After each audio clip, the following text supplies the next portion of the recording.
Hello students, कैसे हैं आप लोग।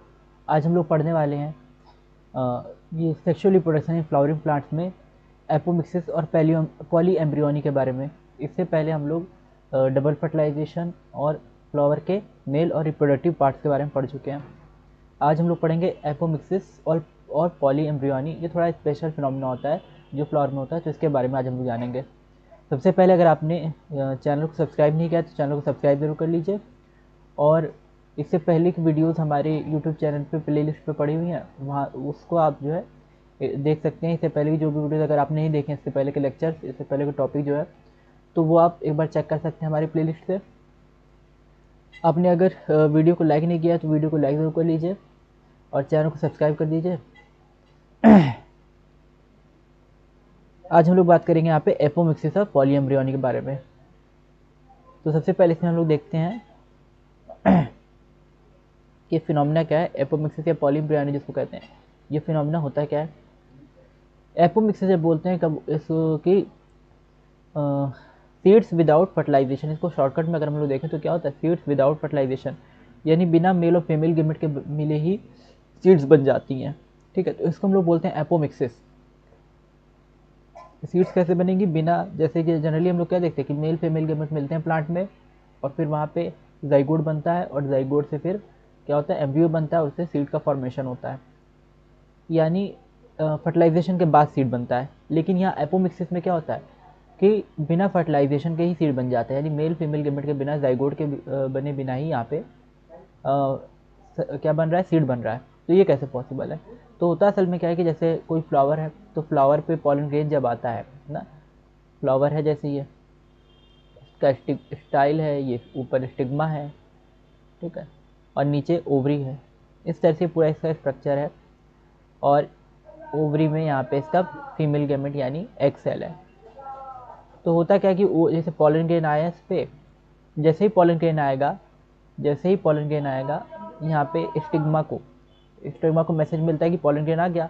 उससे ये मैसेज कन्वे होता है स्टाइल में, यानी मैसेज आगे बढ़ता है कि यहाँ पे पॉलन ग्रेन आ चुका है। ये मैसेज आगे बढ़ेगा, इसको थोड़ा गोल गोल बना देते हैं। तो ये मैसेज आगे बढ़ता है यहाँ पे पॉलन ग्रेन हो सकता है कि थोड़ा बहुत जर्मिनेट भी हो जाए, पूरी तरह से जर्मिनेट ना हो, तो इस तरह से पॉलन ट्यूब बना ले। तो इसको मैसेज मिल गया स्टाइल को, और फिर इससे ओवरी को मैसेज मिल गया कि ये पॉलन ग्रेन आ चुका है। तो ओवरी क्या करती है, कुछ ऐसे हार्मोन्स वगैरह या कुछ ऐसे केमिकल्स बनाती है जिससे कि क्या होता है, इसका एग सेल एम्ब्रियो में कन्वर्ट हो जाता है। इसका एग सेल जो होता है वो अपने आप डेवलप होकर एम्ब्रियो में कन्वर्ट होने लगता है। इसी को हम लोग बोलते हैं एपोमिक्सिस। ये फिनोमिना जो होता है इसको क्या बोलते हैं, एपोमिक्सिस।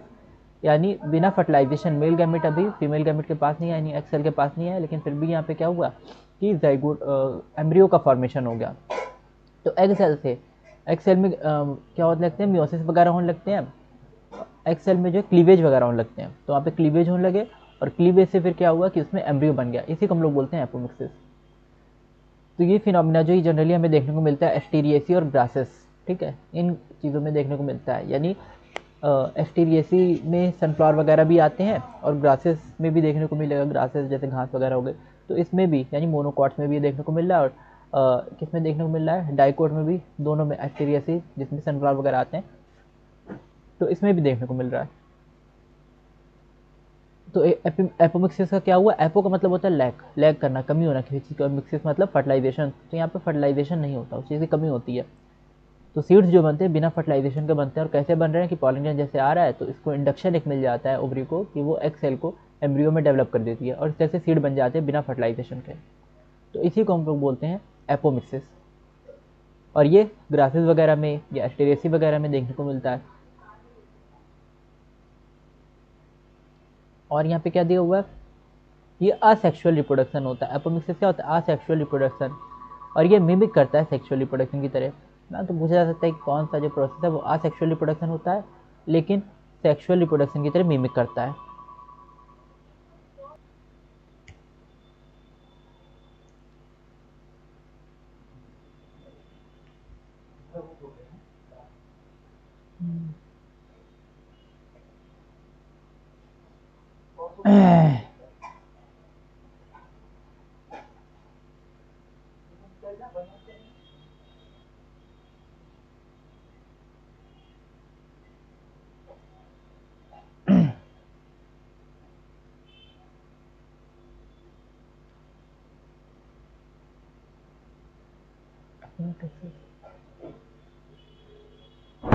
अब यहाँ पे क्या, जैसे डिप्लॉयड एक्सेल है, तो डिप्लॉयड एक्सेल जो होती है फॉर्म विदाउट रिडक्शन डिवीजन, बिना रिडक्शन डिवीजन के डिप्लॉयड सेल बनेगी। And develops into the embryo without fertilisation, और यहाँ पे ये डेवलप कर जाएगी एम्ब्रियो में बिना फर्टिलाइजेशन के। तो इस तरह से भी हो सकता है जैसे सिट्रस और मैंगो में होता है, यानी नींबू और यानी लेमन या आम जिसमें आते हैं, मैंगो जिसमें आते हैं, लेमन और मैंगोज, तो उन फैमिलीज में देखने को मिलता है कि उनकी जो डिप्लॉयड एक्सेल्स होती हैं, ठीक है, उसमें जो एक्सेल होती हैं उसमें डिप्लॉयड एक्सेल वहाँ पे होती है, ठीक है, हैप्लॉयड नहीं होती। तो उनमें मियोसिस, जैसे एक्सेल है तो उसमें मियोसिस नहीं हुआ रहता है, यानी वो अभी ये एक्सेल पूरी तरह से बनी नहीं होती है और उसमें पॉलन ग्रेन आ जाता है, तो उसको एक इंडक्शन मिल जाता है उस सेल को। अभी वो एक्सेल नहीं बनी होती है लेकिन उसको इंडक्शन मिल जाता है और वो उसमें क्या होता है, बिना रिडक्शन डिवीजन के ही वो एम्ब्रियो बना लेती है। तो एम्ब्रियो बना लेती है और इसमें फर्टिलाइजेशन नहीं होता इस प्रोसेस में। तो ये हमें लेमन और मैंगोज वगैरह में देखने को मिलता है कि इसमें जो इसकी डिप्लॉयड सेल्स जो होती हैं इसकी, ठीक है, वो अभी एक्सेल या गैमेट नहीं बनाई रहती हैं, लेकिन क्या होता है कि उसमें बिना रिडक्शन डिवीजन के, ठीक है, एक्सेल बनने की बजाय क्या होता है वहाँ पे एम्ब्रियो में यानी उसमें क्लीवेज होने लगता है और वो एम्ब्रियो में कन्वर्ट हो जाता है। क्लीवेज जो होता है एक तरह का माइटोसिस ही होता है, बस उसमें साइज नहीं बढ़ता। तो ये डिप्लॉयड एक्सेल इसमें क्या होने लगेगा, क्लीवेज होने लगेगा, ये एम्ब्रियो बना लेंगे बिना फर्टिलाइजेशन के। नेक्स्ट है यहाँ पे variety, some of the nuclear cells surrounding the embryo sac start dividing, protrude into the embryo sac and develop into the embryo. कुछ में न्यूक्लियर सेल्स जो होती हैं ये भी जो होती हैं एम्ब्रियो सैक के सराउंडिंग जो न्यूक्लियर सेल्स हैं ये डिवाइड कर लगते हैं और ये एम्ब्रियो सैक में प्रोट्रूड कर जाती हैं, ठीक है। तो ये भी क्या कर सकती है, न्यूक्लियर सेल्स भी जो होती हैं ये भी कभी कभी एम्ब्रियो का फॉर्मेशन कर सकती हैं।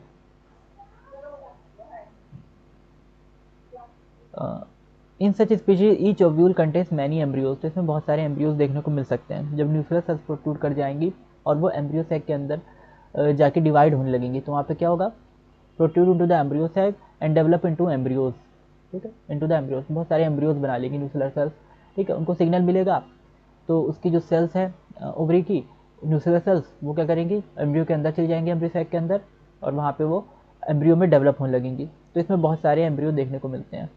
इस occurrence of more than one embryo seed is referred as polyembryony, इसको हम क्या बोलते हैं, पॉलीएम्ब्रियोनी बोलते हैं। मोर देन वन एम्ब्रियो जब देखने को मिलेगा किसी सीड में तो इसको क्या बोलते हैं, पॉलीएम्ब्रियोनी।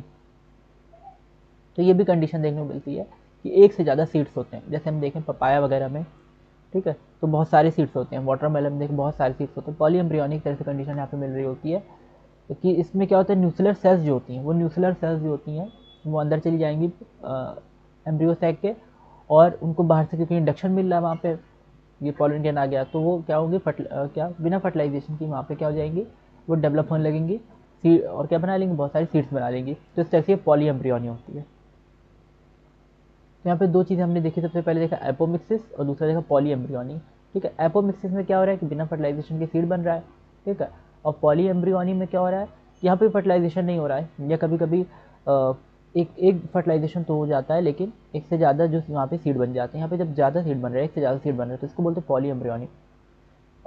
इसमें क्या होता है कि न्यूक्लियर सेल्स जो है या और कोई सेल्स जो है एम्ब्रियो की, ठीक है, क्योंकि एक सेल तो एक ही होती है, तो अदर सेल जो है जब वो क्या करेंगी, उसमें क्लीवेज होने लगेगा और वो डिवाइड होके डेवलप होके वो बना लेंगे एम्ब्रियो, तो इस कंडीशन को बोलेंगे पॉलीएम्ब्रियोनी।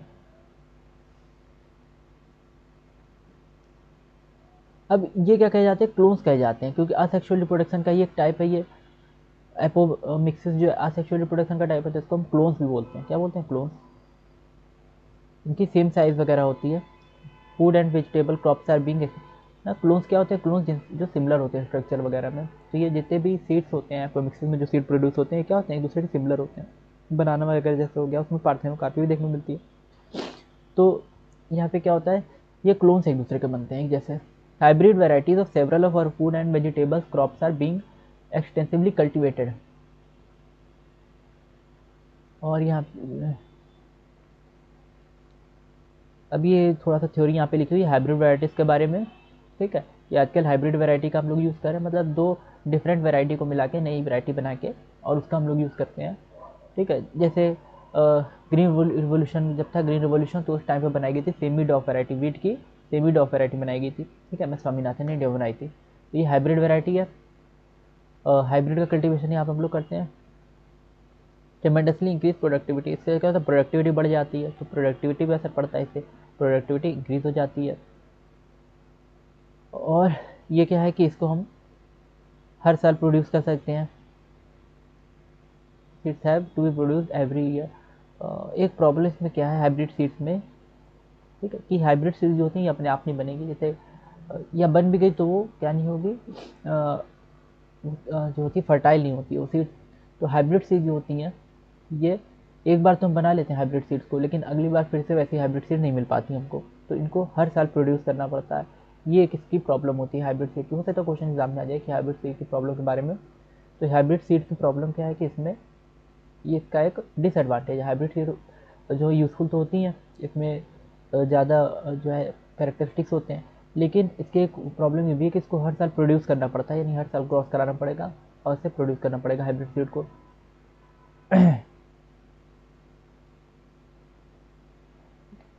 इससे जो सीड्स हमको कैसे मिलते हैं थोड़ा सा ये भी जान लेते हैं कि हाइब्रिड सीड, अगर हम हाइब्रिड सीड से कोई क्रॉप लगाते हैं तो उससे जो सीड मिलेंगे या तो वो फर्टाइल नहीं होंगे, और फिर फर्टाइल होंगे भी तो वो क्या होंगे, उनमें हाइब्रिड कैरेक्टर मेंटेन नहीं रहता, do not maintain hybrid character, तो इनमें हाइब्रिड कैरेक्टर मेंटेन नहीं रहता।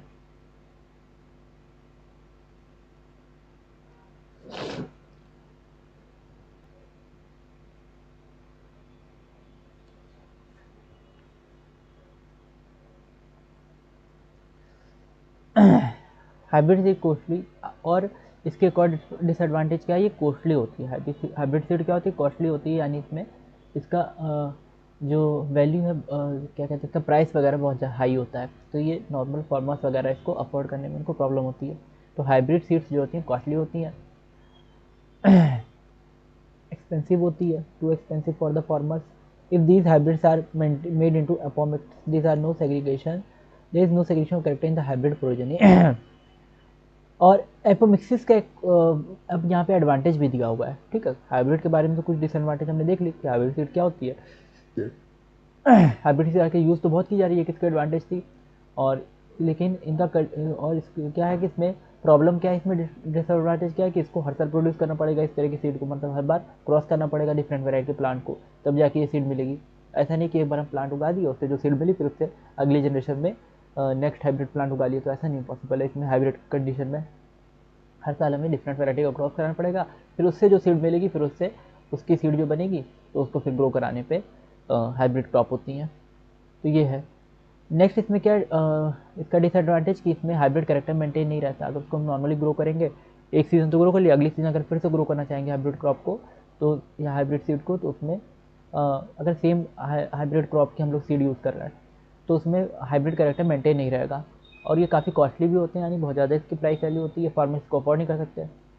तो एपोमिक्सिस का हम लोग जब यूज़ करते हैं, किसका यूज़ करते हैं, एपोमिक्सिस का।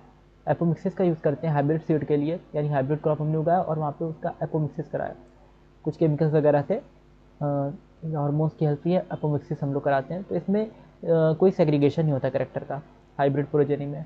तो ये चीज़ का क्या होता है, बेनिफिट होता है एपोमिक्सिस का, ये याद रखना है। एपोमिक्सिस का बेनिफिट की हाइब्रिड प्रोजेनी में इसकी वजह से कोई सेग्रीगेशन नहीं होगा करेक्टर का। तो फार्मर्स को हर साल उगा सकते हैं हाइब्रिड सीड्स को, ठीक है। तो ये एवरी ईयर हमको new crop after every year buy hybrid seeds every year. तो इसमें does not have to buy hybrid seeds, ये इसकी वो नहीं रहती disadvantage.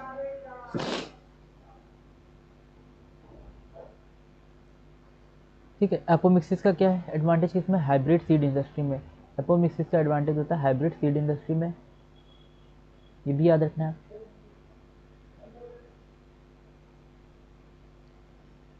Genetics of apomixis and to transfer apomictic genes into hybrid variety, and to transfer apomictic genes into hybrid variety, तो transfer करते हैं एपोमिक्टिक जीन को हाइब्रिड वैरायटी में।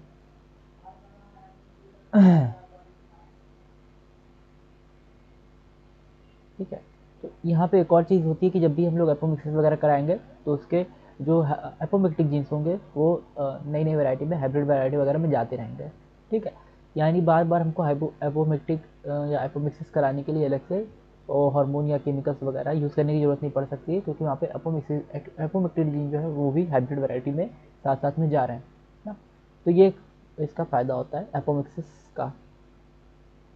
यहाँ पे हमने क्या क्या चीज़ देख ली कि एपोमिक्सिस क्या होता है। एपोमिक्सिस होता है फर्टिलाइजेशन विदाउट सीड, ठीक है, सॉरी सीड विदाउट फर्टिलाइजेशन ना, सीड विदाउट, एपोमिक्सिस क्या है, सीड विदाउट फर्टिलाइजेशन ना, यानी इसमें फर्टिलाइजेशन नहीं होगा और सीड बन जाएगी। पॉली एम्ब्रियोनी क्या देखा कि एक से ज़्यादा जब एम्ब्रियो बन रहे होते हैं एक ओवरी के अंदर, एक एम्ब्रियो सैक के अंदर, तो उसको बोलते हैं पॉली एम्ब्रियोनी। नेक्स्ट यहाँ पे होती है हाइब्रिड का, हमने देखा कि हाइब्रिड वैरायटी जो होती है ये बहुत यूज़फुल होती है, लेकिन इसमें प्रॉब्लम ये होती है कि इसको हर साल इसकी सीड हम लोग को बनानी पड़ती है, प्रोड्यूस करनी पड़ती है। इसके लिए हम लोग एपोमिक्टिक टेक्निक का यूज़ कर सकते हैं हाइब्रिड सीड के लिए, कि वहाँ पे हर साल हमको नई नई सीड्स ना, नए नए मतलब वैरायटी जो है क्रॉस ना करानी पड़े, तो उसके लिए एपोमिक्सिस का यूज़ कर सकते हैं। और एपोमिक्सिस में यानी इससे जो हम लोग सीड बनाते हैं ये बिना फर्टिलाइजेशन के इसमें बनेगा, कुछ केमिकल्स या हार्मोन का यूज़ करेंगे तो उससे बिना फर्टिलाइजेशन के जो है सीड बन जाएगा। और वो सीड जो होता है उसमें हाइब्रिड उसकी जो होती है कैरेक्टरिस्टिक्स वो उसमें प्रेजेंट होते हैं। यानी अब इसको हम अगर ग्रो करेंगे, एपोमिक्सिस से बने हुए हाइब्रिड सीड को अगर हम ग्रो करेंगे तो उससे जो सीड मिलेंगी हाइब्रिड सीड, फिर उसको नेक्स्ट ईयर में फिर हम ग्रो कर सकते हैं, फिर उससे हाइब्रिड सीड मिलेगी फिर उसको फिर ग्रो कर सकते हैं। तो एपोमिक्सिस से ये पॉसिबल हो पाता है कि हाइब्रिड सीड के करेक्टर जो होते हैं वो सेग्रीगेट नहीं होते, वो ख़त्म नहीं होते, वो हाइब्रिड सीड जो होते हैं उसकी फर्टिलिटी बनी रहती है और हर साल उसको हम प्रोड्यूस कर सकते हैं। तो इतना हमने आज पढ़ा, ये हमारा छोटा सा टॉपिक था और इससे पहले बहुत सारी चीज़ें हम लोग कवर कर चुके हैं इस चैप्टर में ना।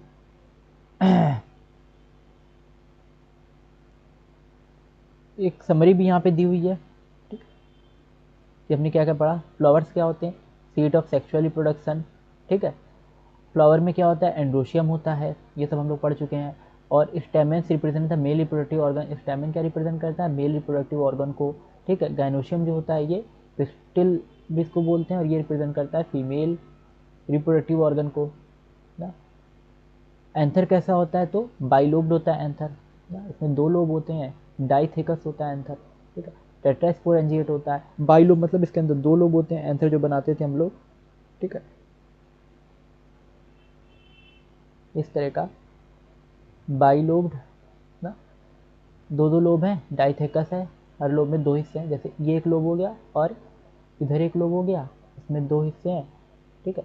ये एक लोब हो गया, इसमें दो हिस्से हैं, तो दो लोब हो गए और हर लोब में दो दो हिस्से हो गए, ठीक है। तो इसको बोलेंगे डाइथेकस, डाइथिका, ठीक है। टेट्रास्पोरेंजिएट, ठीक है, चार चार स्पोरेंजिया इसके अंदर बन गए, यानी चार इससे चैम्बर बन गए जिसके अंदर क्या हो सके, ये चार कोने पे चार चैम्बर जिसके अंदर पॉलन ग्रेन ग्रो करेंगे, तो ये चार चैम्बर बन गए जिसके अंदर पॉलन ग्रेन ग्रो करते हैं, ठीक है। तो ये एंथर का स्ट्रक्चर देखा था। फिर पॉलन ग्रेन डेवलप करता है कहाँ पे, माइक्रोस्पोरेंजिया में, माइक्रोस्पोरेंजिया के पॉलन ग्रेन बनता है। माइक्रोस्पोरेंजिया में चार वॉल लेयर हमने पढ़ी थी, epidermis, endothecium, middle layer and tapetum, ये सारी लेयर पढ़ी थी हमने। टैप्टम जो होती है न्यूट्रिशन प्रोवाइड करती है एम्ब्रियो उसको, पॉलन ग्रेन को। फिर यहाँ पे देखा था कि क्या होता है, मियोसिस देखने को मिलता है जिससे माइक्रोस्पोरोजेनेसिस बोलते हैं। माइक्रोस्पोरेंजियम में क्या होता है, मियोसिस होता है और इससे माइक्रोस्पोर्स बनते हैं, यानी पॉलन ग्रेन बनते हैं। माइक्रोस्पोर्स किसमें डेवलप हो जाते हैं, पॉलन ग्रेन में। पॉलन ग्रेन क्या होता है, मेल गैमेटोफाइट, ठीक, ये याद रखना है कि पॉलन ग्रेन क्या रिप्रेजेंट करता है, मेल गैमेटोफाइट को रिप्रेजेंट करता है पॉलन ग्रेन जो होता है। और ये हैप्लॉइड होता है, टू वॉल लेयर इसमें होती है, टू लेयर वॉल। एग्जाइन और इंटाइन यहाँ पे देखने को मिलती है पॉलन ग्रेन में, एक बाहर की लेयर, अंदर की लेयर। इसमें एग्जाइन में क्या होता है, स्पोरोपोलिन, तो ये भी याद रखना है कि एग्जाइन के अंदर स्पोरोपोलिन में होता है। इसमें जर्म पोर्स होते हैं जिससे कि ये जर्म ट्यूब बनाएगा। फिर इसमें पॉलन ग्रेन है, पॉलन ग्रेन टू सेल्स हैं, vegetative cell and generative cell. फिर इसमें थ्री सेल भी कभी कभी देखने को मिलती है पॉलन ग्रेन में, ठीक है, वेजिटेटिव सेल एंड दो मेल गैमेट्स, ठीक है। इस तरह से ही हमने पढ़ा था इसका स्ट्रक्चर एंथर पॉलन ग्रेन का ना, इसमें सारी चीज़ें हमने पढ़ी है, ये आप एक बार समरीज को रीड कर सकते हैं। तो थैंक यू फॉर वॉचिंग, मिलते हैं अगली वीडियो में। अगर आपने अभी तक चैनल को सब्सक्राइब नहीं किया है तो चैनल को सब्सक्राइब जरूर कर लीजिए और वीडियो अच्छी लगी हो तो वीडियो को लाइक ज़रूर कीजिएगा। Thank you.